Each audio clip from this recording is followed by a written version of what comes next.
தேவனால் பயன்படுத்தப்பட்ட பாத்திரம். அவர் இயேசு கிறிஸ்து பெருகவும் நான் சிறுகவும் வேண்டும். யோவான் 3:30. தலைப்பு: இன்றைய இரட்சணிய நாள். இன்றைய தேவமனிதர் ஜான் வெஸ்லி. மண்ணில் பிறந்தது 17/6/1703 ஆண்டு. விண்ணில் சென்றது 2/3/1791 ஆண்டு. ஊர் எப்வர்த், லிங்கன்ஷயர். நாடு இங்கிலாந்து. தரிசன பூமி இங்கிலாந்து.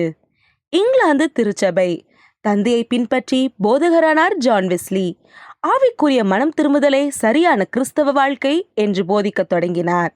ஆனால் அவர் பணியாற்றிய திருச்சபை வெஸ்லியை வேது புரட்டராக கண்டிக்கவே இங்கிலாந்து திருச்சபையை விட்டு வெளியேறினார்.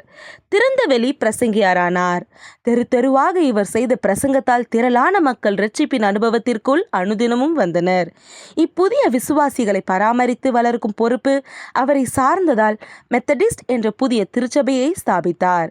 நற்செய்தியை அறிவிப்பது இவருக்கு தேன் சுவை போல் காணப்பட்டது. இங்கிலாந்து தேசம் முழுவதும் 2,50,000 மைல்கள் குதிரையில் சவாரி செய்து 40,000க்கும் மேற்பட்ட பிரசங்கங்கள் செய்துள்ளார். 200க்கும் மேற்பட்ட ஆவிக்குரிய புத்தகங்களை எழுதியுள்ளார்.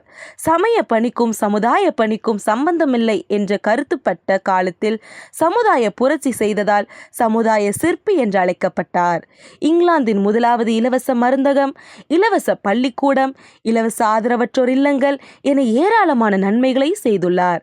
அடிமை முறைகளை அகற்றவும் அரும்பாடுபட்ட ஜான் வெஸ்லி தனது 88வது வயதில் இவ்வுலகை விட்டு விடைபெற்றார்.